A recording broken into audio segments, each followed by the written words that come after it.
and welcome to Second Chances with Christy Bell's podcast. I'm your host, Christy Bells.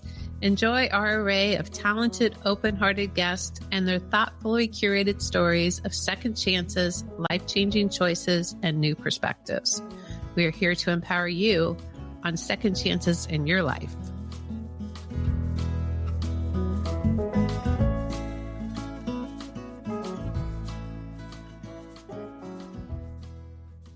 Today's guest is Deborah Haynie, wingwoman, advisor at Moms on Mushrooms, and a licensed psychotherapist based in Denver.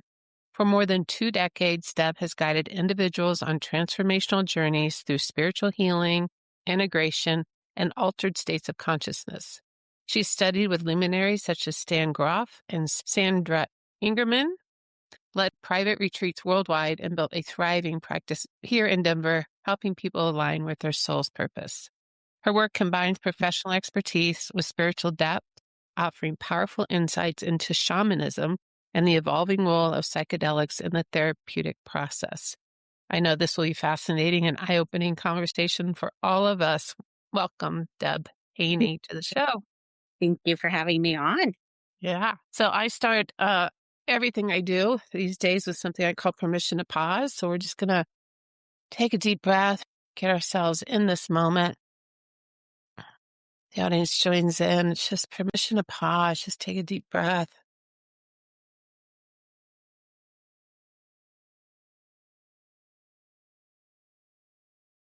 Only takes that moment, right? Just to drop in, feel a little sense of peace, be present to a breath. Know you're in a space, feel the connection. Beautiful. Yeah, I love that. So Deb Haynie, I just have to say, let the audience know that I have worked with you. I think it's since my mom passed, which was in 2000, is when I first came. Wow. I know. Isn't that crazy? Years? Yeah. Crazy. I know. Yeah. She died in 2020.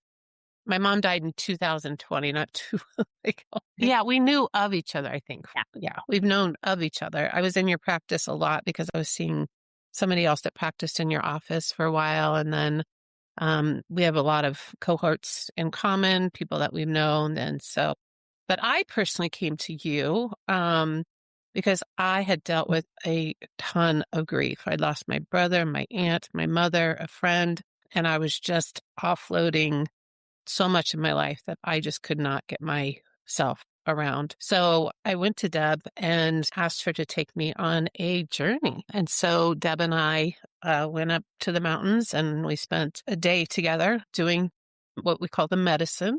And Deb was the space holder, the shaman, the person that just allowed the medicine to do what it does, and then me to finally drop the veil of the grief that I needed to start to release. And it was one of the most cathartic experiences of my life. That day will forever be in my memory of both just the depth of feeling that I was able to go to that I'd not been able to before because of the magic and because of medicine and because of you holding that space.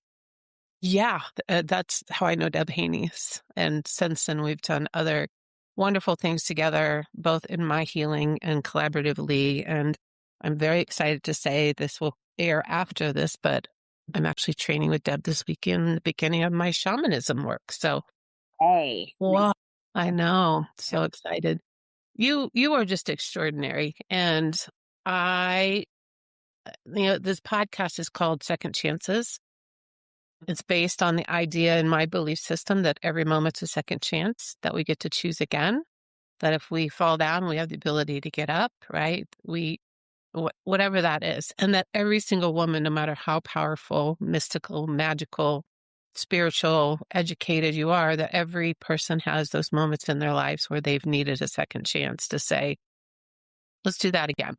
So tell my audience about you. So I have quite a long history. My mother is part Gypsy, and my parents are immigrants from Germany. And so the saying goes within that tradition and within the tribes up in Scandinavia that it's passed. It's a generational thing that gets passed. So my mom was told that one of her kids would inherit that, but because of World War II, when I started talking at 2 years old about what the secular world would call crazy stuff, she would tried to honor it, but she didn't want to put too much emphasis on it.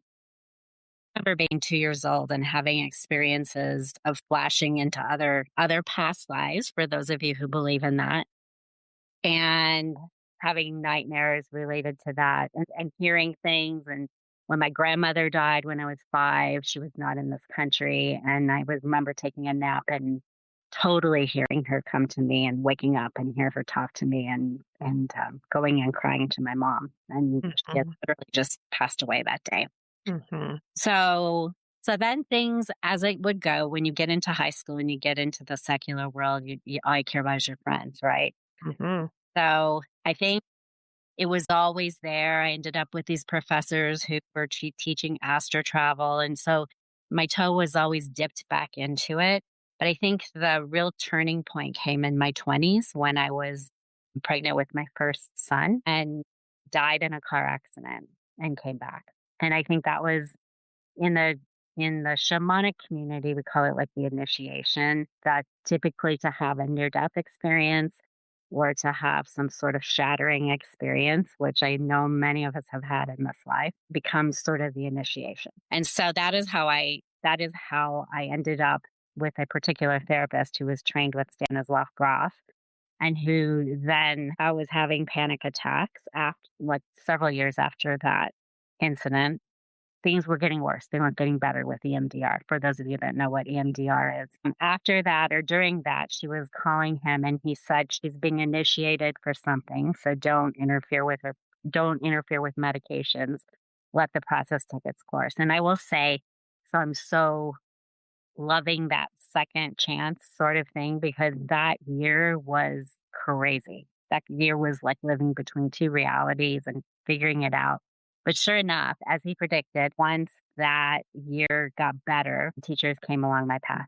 So that is when someone handed me a flyer on the Akashic Records. For those of you who don't know what the Akashic Records are, it's the recording of our souls and all of our purpose coming into this life and our patterns and our gifts and all those kinds of things. And I'm like, I don't do that kind of work. We don't do that We don't stuff. do that stuff. But you got to think this was like 35 years ago, right? So everything was a little dicier with Dora and the regulatory boards and all of that. Mhm. Mhm. And then another person handed me the flyer, and then another person handed me the flyer. So I'm like, all right, I'll just go and I'll see. And that was sort of the big blast open. Then teachers came along in shamanism, and I really dedicated myself to that. Then the magic began, and I love the idea of the second chances. Again, I'll keep coming back to that because it's that piece of you're in the beauty of it all, but then comes the hard lessons and the shedding. Then you're in the beauty of it all, then comes the hard lessons and the shedding.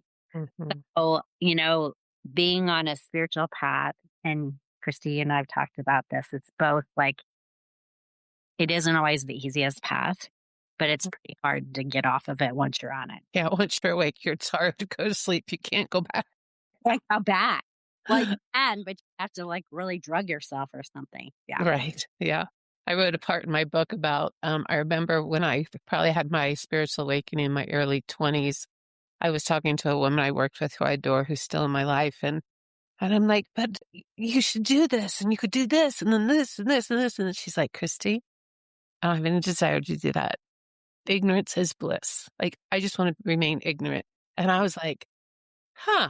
Right. Like, huh. And our days, right? There are days like, give me a vacation. Just let me not think about this stuff. Yeah. You just said a whole bunch in there. I just want to just make sure I got that clear that you actually had a physical car accident when you were pregnant with your son and you died and came back. Is that Yeah. right? Okay. Yeah. I did not know that story about you. I'm one Yeah. sorry. And that was kind of a break open moment for you is what I heard. Yeah. And looking back on it, to be able to experience that other side, at least the beginnings of that death journey, and is something that you'll never forget. No. I think it opens another portal. The Hmm. thing. Yeah. I haven't had that experience, but I remember being a little obsessed over reading books when I was young and really wanting to understand the other side and just For me, um, just realizing there is something else, right? There's something beyond it. So I don't live in the fear of mortality, right? Yeah, so much more. Yeah, Right. beautiful. Well, I think my guests need to hear that because, it's a year I've had 6 deaths in the last month, of people who have lost parents, people who have lost dads, and when I'm talking to people about the grief process, it's the most complex, I think, of everything that we deal with, right? There's no linear line to take you through a grief process. Grief is individual and unique to each person. Yeah. Yeah, indeed, indeed. Okay, so then you went into, so did you study, did you get your counseling degree before you started all of this, or did you Yes. so you got your education as Yes. a therapist, and then you went down the Akashic record Right. road. It's just fascinating work, by the way. And then shamanically, as I was beginning to learn everything about shamanism, because it's a lengthy kind of learning path, things would just come. Well, here's what I want everybody to hear. These synchronicities that happen in your life are real. Yeah, And they're real. they're real. And our paths are paved for us. So many times our job is simply to surrender to the path, which is not No, any kind of way. Surrendering, but surrendering to the path, knowing that those bricks have been laid, yeah. there's a piece to that because you know that whatever the audience calls it, whether it's God or source or spirit or in our guides for that matter or angels, already have, and our souls have already picked sort of what we're coming in this lifetime to do. Some of the Mhm. nuances change, but the surrendering to the path was paramount because when you pay attention, you see Right. exactly what's right in front of you and what you're That's right. It goes back to the old parable of Hansel and Gretel, right? The doing. breadcrumbs were there the whole time, right? And the job is to know that you're on the path. When you get on the path, first of all, you got to get on the path. First, Yeah, right. first step, get on the path. Second path is to look for those breadcrumbs because they're everywhere, always, constantly. I was talking to a girlfriend whose mother died and her service was on Sunday. And I said, is your mom coming to you on a sign yet? Have you found what it is? And she's like, no, but everybody else is getting stuff. So she was a little frustrated in her grief. And then she said that morning she was driving and she literally saw her mom driving a car next to her because her mom the kids had taken away her right to drive.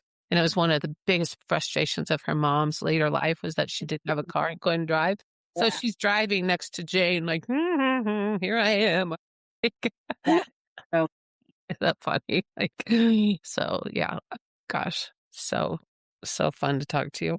Tell me how you started to come into these altered state experiences, whether it was the holotropic breath work or the, yeah. um, So altered states, the first thing that I want to say is because I'm trained in hypnosis too. mhm, And it's like brainwaves, right? Our brainwaves move into a different realm, mhm, the theta, theta, et cetera, et cetera, et cetera.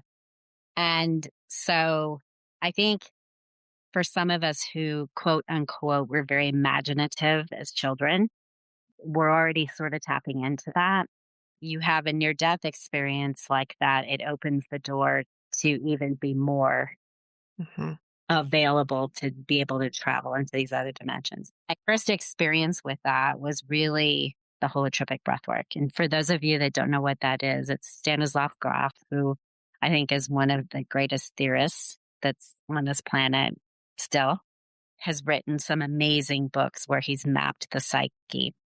What happened with Stan Grof was he came to the United States from Prague as a psychiatrist, and he came to study with and do projects with Timothy Leary in psychedelic.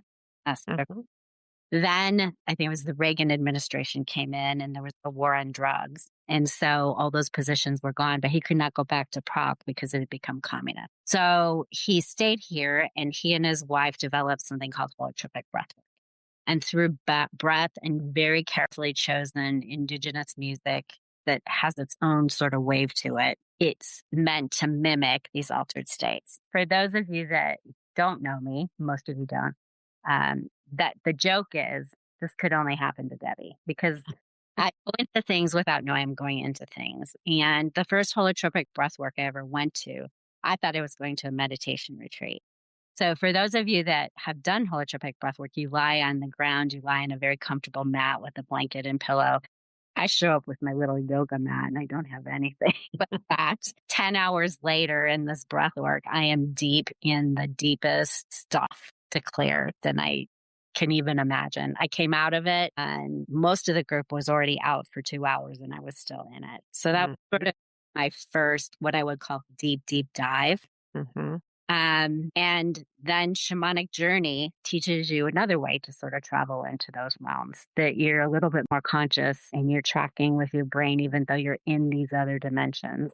And through the shamanic work, I began to do medicine myself with some shamans. Mostly I did it in Moab, sometimes some other places. And I realized the healing properties of that. So that many years ago, that was before all this legalization. Well, it's not really legal, but it's decriminalized. And so began to do a little bit of work with that underground after I'd done a lot of journeys myself. That world has become my passion. And I think for me, that was the big shift in my therapy with people all through that Stan Grof time and all through the Akashic records and the shamanic is realizing that plain old psychotherapy isn't enough. No, no. It is like just a band-aid is what it is. That really some of our deeper truths and our deeper wisdom and what we need to clear around ourselves to really come back home to who we are in these other places. Right. Right. I always say, I left social work as a therapist many years ago and I chose never to license because I understood intuitively that there was so much more because what happens to us doesn't happen at the level of our thinking and therefore talk therapy and just talking about it. Is it nice to vent? Yeah. It's nice sometimes to just get it out. It loops us. Yeah, it loops us in. But when we can get into, you see my models behind me, like there's so much that's unconscious that we don't have access to because so much of it happened at a very, very young age, that conditioning, using other modalities, using other things to be able to support people in their healing. Because the other thing is the body knows, right, Deb? The body knows, the soul knows, Yeah. the body knows. I have such a deeper understanding of all that. And I think more than we know, than our brains know. Absolutely. So tell me, what do you see? Or maybe you can talk about an experience or journey you've had or that you've worked with somebody on to be able to take somebody out of a place of being really stuck in either behavior, pattern, thinking, mental, whatever. Yeah. Let's share an experience. So two things that I want to say. So I'm going to preface this a little bit. One of them is, I think going into these altered states, intention is everything. That's right. And so I remember even in holotropic breath work, people coming out of, because of these big trainings, there would be 100 people, right? So then you'd be divided out into these processing learning groups. And people would say, oh, I flew with the eagles and I flew with the hawks and I saw this. And I still remember staff would sort of go, oh, that's great. But they would wait for the person who had really done the deep dive inside. And because it's easy to, it's wonderful to have those experiences. I think the two that I want to talk about, one is about some ancestral healing of my own. And then the other one is just about the magic of these altered states.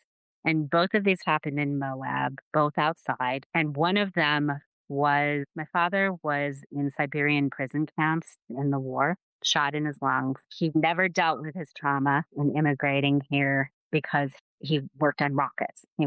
He literally invented how to bend titanium. So he had this whole science side, which I have too.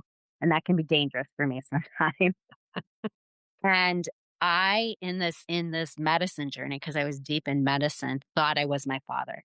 And I was speaking another language and I could feel I couldn't breathe. And what I was saying, thank goodness I had my friend with me who knew my history because they didn't know what to do. I was freaking out left and right, thinking I was dying, thinking I couldn't get air, thinking I was my father. And when I got to the end of that day, that feeling of that ancestral wounding deep in that had left was profound. Wow. And so my father had already passed away when I did this. And So I literally in that medicine saw him across the way, and I gave it back to him because where he's at, he can heal that now. Yeah. So that was one on healing. Sometimes you can also get deep things to really own. So one of the journeys that I did, this was like in the summertime and it was really beautiful. We were in the forest and flocks of birds flew in the trees in my journey. And the two shamans that were there said, "Those birds came for you, Debbie." And I said, "What?" Because you're in the medicine and you're seeing things. And I'm just thinking this is an illusion, but it wasn't. This is literal. So when we cross those barriers and we can connect with everything that's with us, it's amazing. So what they said was they want you to conduct their singing. Conduct their what? Singing. Singing. Okay. So there were a flock of birds in this tree and a flock of birds in this tree. And then there was one tiny baby bird that was sort of in the back. And they were all chirping. And I pointed to one tree and I just went quiet, like, and all those birds stopped singing. This is literally the truth. Then I pointed to this group of birds and they sang. Then went back and forth, sort of like that. And then I asked both trees to be quiet and pointed at the tiny little bird, and the tiny little bird sang. And I just cried because it's probably one of the most beautiful things I've seen. That ability to see that everything is connected, especially when we're in medicine and especially when we're altered states, we know there's so much more than this. So much more. Yeah. So much more than this. Yeah. Yeah. And it's really hard to explain it. I think it's really difficult when you're talking because people are fearful of medicine. People feel like, because the illusion of control is so real in our world, right? The thought that somebody could like cross the veil and not lose themselves in that process. I think that's why you're such a great facilitator of it, that you hold the space and that for me personally, I trust you that when I go to the space that I need to go, I mean, I remember the moment the medicine hit me, I just like was a little child crying for my mother on the couch, right? Just like, and I still want to cry because it's just like, I had been holding it together for so long. Yeah. Right. But the ability of all of a sudden of that medicine just to drop me in and just to let me cry and just, miss my mom and all the stuff that had happened and all that processing. And I remember the end of my experience that day, the sun was shining and I was laying on a couch and I literally just took this most beautiful journey. Like just, I knew there's more. Like it was beautiful, the light and the beauty and so much more, right? For me, it was a God experience. It was like I knew I was tapping back into something very, very sacred and very real for me in that moment. Yeah, let's talk about the fear. Let's talk about the fear of like stepping into something different. If people are looking for something more than what they're getting in a traditional therapy, or if people are feeling stuck or, all the pain points we're living in, overwhelmed, there's so much here. The world right now. Yeah.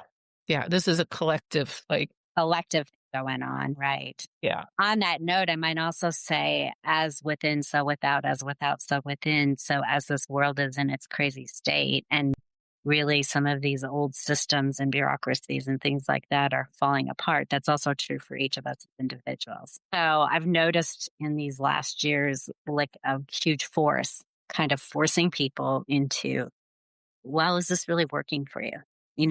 Logically, we're in that time right now where we're having to look at patterns and we're having to look at relationships and friendships and situations and work and on and on and really make these decisions about, is this in our highest good? Is this really what our soul came to do? Yeah. So to that point of fear, like the ego is pretty powerful, right? And I consider the ego all bad because I think we would be nutsy if we were on this planet without an ego. And it creates different structures and ways for us to survive this. And when we go into medicine, it takes a tremendous amount of surrender. So that is one of the biggest phrases I use all the time for anything. You have to surrender to this because it has a higher wisdom. It knows what it's doing. Your soul knows what it's doing. It has a higher wisdom. Ego's just saying this. Don't mess with what I've built. Right. It's here to keep you safe. Like, yeah. Like, I've done is try to keep you safe all this time, right? Don't mess with it. Don't mess with it. So I remember someone I sat with once who she's a nurse and she's very structured. And I was very surprised she wanted to do altered state work. I'm going to call it that. And she fought it really hard. And surrender, surrender, surrender, surrender. And finally she started to let go a little bit. The idea of just surrendering to it, knowing that your soul and a higher power has got you. Yeah. It's got you way more than your ego. Ego fights hard. Yeah. And then we also don't know. I listened to a podcast recently that was very good. It was the Vedic guru who talked about the process after death. That really our ego and this body is like our zippered suit. Yeah. So when we leave, we really, I don't mean to minimize this because grief is a real thing and it's very difficult. But we step out of that suit. And then our subtle body that's held on to all the patterns and memories and everything that we've gone through lifetime after lifetime after lifetime, and the soul move on. So sometimes we're also fighting a little bit that subtle body, right? Mm-hmm. Maybe we've had trauma or several traumas, most likely in other lives. Well, for those of you that are okay with that concept. And the medicine is trying to clear that. Mm-hmm. Is to, because what are we here for? We're in school. And Right. this is a school. So, some of us are working a little harder in school this lifetime just because we chose to, taking a little bit more of a break this lifetime. And it's about learning. It's about clearing. It's about moving forward. Mm-hmm. I also think it's important to point out that facilitated journeys, like what I've done with Deb and others, is that they call it set and setting, Yeah. right? So you need to make sure that if you're ever going to explore this, that it's done in a safe place with somebody that you trust, right? And usually this is facilitated with two people many times. So and then the other part of it, and Deb mentioned this earlier, but I just want to reiterate, is there you have the power of intention with the medicine. The medicine's going to do what the medicine is there to do to heal you because you've said yes to it. Yes. So it seems kind of strange, but you do have the intention going in to say, this is what my desire is. So those two things are very important for the safety and the container of using medicine. Right. And I'm a huge one. And I say this to people all the time, ask me anything, because I think we can only take people as far as we've gone. So if you're going to do something like this, make sure you ask all the good questions. Like how many journeys have you actually taken? How much work have you done on yourself? Right. Because the horror stories I've heard in the last couple of years, I won't go into, but you want someone who hasn't. Yeah. Yeah, for sure. For sure. Yeah. And there's like clinics opening up. People are like doing brick and mortar, like stores. And what do you think about, I don't know. You're shaking your head. What do you think about that? Some of them are good. Like there's some that have opened up in other countries. Mm-hmm. You kind of look a little bit underground, other than some of the bigger names that you're seeing probably popping up a lot in emails and Facebook and wherever. Some of these brick and mortars, I heard a story recently, trying to think if I can talk about this confidentially. They went through the licensing process, which, by the way, that they went through the licensing process and they opened their little place. This was a man and a woman. And someone very experienced, that's how I'm going to say that, someone very experienced that I know, they called to come over and visit because of what he does. And he went in there and it was very sterile. And he said, well, why don't you come over to my place? And he had singing bowls and he had tuning forks and he had some other thing, the malas hanging, the Buddhist malas. And with everything they saw, they said, what's that? Wow. Which is like, yikes. Yeah. Well, it goes back to, all the tools that you have, Deb, like, your shamanism when we practice and I work with you as a shaman, right? You bring the feathers, you bring the music, you bring the, all the things necessary to go on the journey to be able to take me to the next highest level of my healing or whatever is being called for me, right? So really interesting if people don't know what a mala is or they don't know what the feathers are, what the bowls are, right? That's, Little. Well, and it goes back to what we were talking about earlier. We can only take people as far as we can. So yeah, the more we understand like how the body reacts, the more we understand how our emotions react and all of that, the better we can hold that space. yeah, yeah. Not saying I'm perfect at all. I've made mistakes. As we all do, We're all right? work in progress, right? Right. Yeah. As we all do. This is called, as you said, Earth School. Very Right? cool. Sometimes you get A's and sometimes you don't. And when you're Right. working with human consciousness and, but I always say everything's perfect, right? Everything's It's perfect, right? right. Everything's a learning opportunity. Everything's a second chance for us to be able to say, how am I going to frame this? How I'm going to move forward with this? What am I going to do with this? Right. And Well, another and if question. we think about it, if we have no fertilizer for our growth, we won't grow. It's true. Yeah. Right. The adversity of the winds. In one of my talks, I talk about the adversity of the winds. Trees will fall over if they don't have wind and the Right. adversity because that's how they develop this deep root system. Yeah. Yeah. We all need the adversity of the wind so that we can develop a sense of equanimity, Oh, that's the embodiment of who we are. Let me ask you something. Have you ever noticed how the same patterns keep showing up in your life, your work, or even your relationships? That's exactly why I created Uproot. Uproot is a transformational framework that helps you uncover the unconscious patterns running your life, reconnects you with your authentic self, and intentionally creates what comes next. For years, I've taught this work in coaching, leadership programs, and workshops. And now, for the first time, Uproot is becoming an evergreen online course you can take anytime. If you're ready for a real shift, not just another inspirational idea, join the waitlist now at christybells.com/uproot. Your next chapter starts with awareness. Welcome back, Deb. Okay, my brain is a little like, what? There's so much.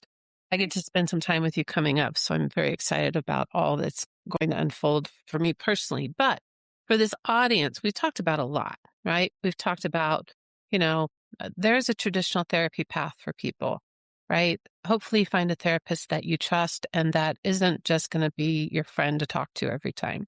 Right? There's more tools in the toolbox, whether they're doing somatic or the EMDR work or tons and tons of tools. What's your advice for people when they're looking for a therapist? the number one thing. And I say this to everyone, and I invite people to ask me as well, is for them to ask how long they've been doing the work. In other words, how long have they been a therapist? What is their modality? Absolutely. Yep. And so we want to know, like anyone that we see, we want to know what their specialty is. What do they, what's their passion? What Mm-hmm. to work with? And Mm-hmm. worked with people. Mm-hmm. And then I invite people all the time to ask them, how much therapy have you done on yourself? Yeah.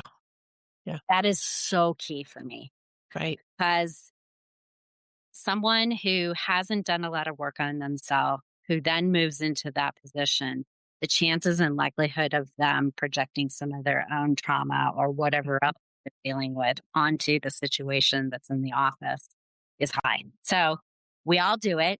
I mean, we all make those mistakes. The key to it is, have we done enough work to catch it? Right. Enough work on ourselves to catch it. Yeah. So key. I mean, therapists have to be in therapy. Coaches have to be in coaching. Yeah. Beautiful. Okay. Now let's just turn the corner a little bit on people that might be more interested in some of the alternative modalities that we've talked about. So we've talked about the breath work. We've talked about shamanism. We've talked about using medicine, and there's so many different types of medicine out there. As much as I'd love to have everybody flood your office, I know your bandwidth can't take this audience. So let's talk about resources for people to be able to reach out. Like, are there books that you would recommend that people can explore? So Stan Grof's work, what's the name of that book? The one that, if someone is game for a little bit of difficult reading, I highly recommend The Cosmic Game. Cosmic what? Game. For those people who feel like they might be going through like a spiritual crisis of some sort, and we can talk a little bit about that. But if this book calls to you, his book on spiritual emergency is very good. It talks about all the symptomology of that. So what a psychiatrist, in other words, might deem as a psychotic break or nervous breakdown or whatever, it may actually be a spiritual emergency. Mm-hmm. And so those are good books.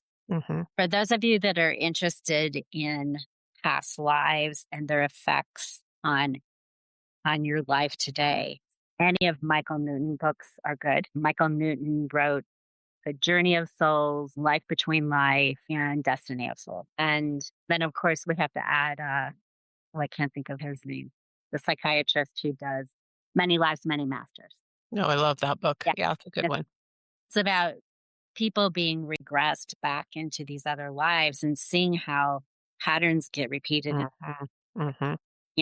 It's uncanny, some of it. It's really uncanny. And how he came to recognize it was happening. He was a Yale psychologist. It's a Yale psychiatrist. It was my happiest day when that book came out, because I remember thinking, okay, now we have a scholar, Yes, well known, who's written about this, and now I don't have to be so fearful of. oh my God, we're playing in woo-woo land out here. Yeah. Yeah, great. And then anything as it relates to, like, two things left, shamanism and medicine. Well, Fred Grover just recently wrote a book about medicine that I think would be really helpful. And it is Psychedelics for Brain Health. I highly recommend it. He's a good author. This particular book, he goes into how medicine work actually does heal and create new pathways in the brain. And we could even think of it as opening up the portals for us to connect more and more with other things that will help us to heal. And that's Dr. Fred Grover? Mm-hmm. Awesome. I didn't know that one. Yeah. All right. So there's a little bit on, what about the Netflix series that Michael Pollan. Michael Pollan's? Yes, that one is very good as well. What was the name of it? Okay. Michael Pollan on Netflix, all about psychedelics and medicines.